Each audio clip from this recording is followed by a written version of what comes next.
Turner syndrome is a female genetic disorder whereby the female is denoted with one X or one complete X and one broken X. This creates many challenges: physical, emotional, social, and cognitive.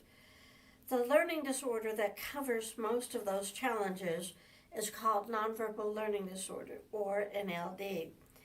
NLD affects the emotional, social, and cognitive abilities of those with Turner's.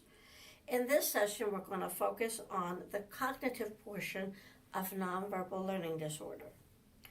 What happens with NLD is that the neurons and synapses don't always connect, creating pathways that facilitate communication and understanding, like a car engine. Sometimes when you turn the key in the ignition, all you get is a grrr sound, right? Well, the engine knows that something is happening, but there's no connection. The engine doesn't turn over. Same with the brain. When there's no connection, the brain goes grrr. Then there are times when you turn the key and the engine turns over and hums. When the neurons and synapses connect, it's like the brain turning over and humming. Communication is thereby facilitated. Take this cup, for example. You tell me you're holding a black cup. You receive a blank stare like a deer in the headlights. It's obvious there's no connection going on. My brain is going grrr. You say it again. You're holding a black cup. This time, the ignition turns over and the brain hums. A connection is made. Connections are facilitated through repetition. Once a connection is made, I will likely tell you everything about this cup. The who, what, when, where, how, and why of this cup. Probably more than you wanted to know, but that's because we love to talk. We have challenges with tactile and visual perception, spatial organization, and complex motor skills. This translates to the fact that we have trouble drawing, writing, and using analog clocks. This means we have challenges with awareness of objects in the space around us and how they fit together. It also affects our awareness of our own body's position in that space, which makes us appear clumsy.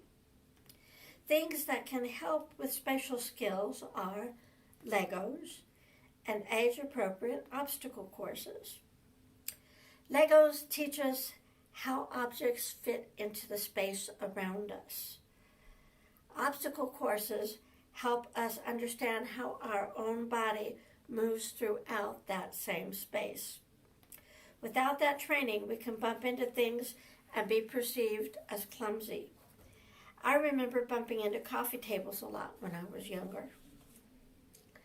Because of all this visual perception and spatial organization going on, added to our psychomotor skills, many women with Turner's, myself included, don't drive.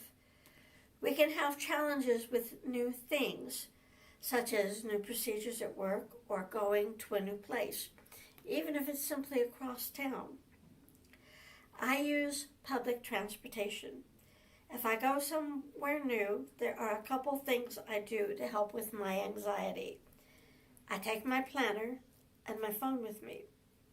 My planner has the bus route, address, contact person, and contact phone number in it. If I get turned around, I simply make a phone call to get help and get straightened out. I'm retired now, but when I worked, if my boss would work with me, showing me the new procedure and tell me how it would work, I would catch on and was able to grasp it. The next challenge is the executive function brain. This is our ability to perceive, react, process and understand, store and retrieve information, make decisions, and produce appropriate results. Perception, reaction, and appropriate results relate to social skills. I will have a future segment devoted to just that. In the meantime, it would be helpful to know that I refer to this as floating down the river in a boat. We either have no guiding rudder or someone else is in charge of our rudder. I need to mention we have a superpower. It is our unique way our brain stores and retrieves information. In other words, our memory is our superpower. We can remember things from 10 minutes ago, 10 years ago, and in my case, more than 50 years ago. We also have challenges making decisions. Learning to make decisions is a challenge, but we get there with patience, understanding, and repetition. We need to be involved in age-appropriate decisions. That way we can learn how decisions are made and the process of decision-making. A question that I learned the hard way to ask that aided in this process was, when do you need this by? The answer enabled me to prioritize my work.